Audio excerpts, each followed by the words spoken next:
Kadiyam party మార్పుపై ఓరుగల్లు వేదికగా మాటల తూటాలు పేలుతున్నాయి. ఆస్తులు కూడబెట్టుకుని పార్టీకి ద్రోహం చేసిన కడియంని వదిలేదే లేదన్నారు పల్లా రాజేశ్వరరెడ్డి. పల్లా లాంటి చీడ పురుగుల వల్లే కేసీఆర్, బీఆర్ఎస్ ఈ స్థాయికి దిగజారిపోయాయన్నారు కడియం. ఎన్నికల ముందే తనపై ఆరోపణలు నిరూపించాలన్నారు.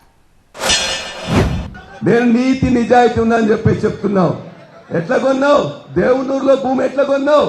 కాంట్రాక్ట్ ఎట్లా సంపాదించినావు? హన్మకొండలో ఇల్లు ఎవరిస్తే డబ్బులు పెట్టుకున్నావు? మొత్తం గణపురం కార్యకర్తలు అందరికీ తెలుసు.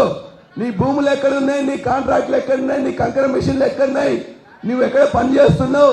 ఇంటి కోసం లేని లింగంపల్లి రిజర్వాయర్ని సృష్టించి కాంట్రాక్టర్కి ఇప్పించి కాంట్రాక్టర్ దగ్గర పైసలు దొబ్బి ఇల్లు కట్టి ఇవాళ నీతులు మాట్లాడుతున్నావు. బిడ్డ, నీ సంగతి ఎలా చెప్పిండు? చివరికి మా సీనన్న చెప్పిండు, మీ ముగ్గురే పడతారని. నాలుగో వాళ్ళు కూడా ఎవరు ఉండరు, నీ యొక్క నువ్వు పోతే నువ్వు కట్టడానికి. ఇది వాస్తవం. గణపురంలో కడియం శ్రీహరి వచ్చినట్లయితే గత 3 రోజులుగా ప్రతి వాళ్ళు కూడా నోట్లో ఉమ్మేస్తామంటున్నారు, చెప్పుతో కొడతామంటున్నారు. పల్లా రాజేశ్వరరెడ్డి నిప్పు దొక్కిన కోతి కంటే అధ్వానంగా ఎగురుతాడు. ఎందుకో నాకు అర్థం కాలేదు. భాష అయితే దారుణంగా ఉన్నది. నేను అవినీతికి పాల్పడ్డానని, నేను దోపిడీ చేశానని చాలా మాటలు మాట్లాడుతున్నాను.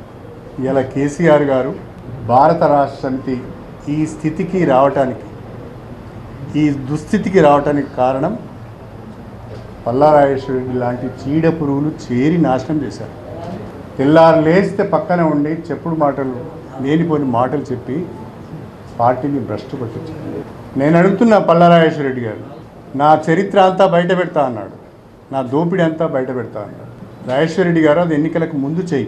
నువ్వు చేసిన ఆరోపణల పైన ఆధారాలతో బయటికి రాలేదనుకో, నీ బట్టలు తీసి జనగామ చౌరస్తాలో నిలబెట్టుడు మాత్రం ఖాయం.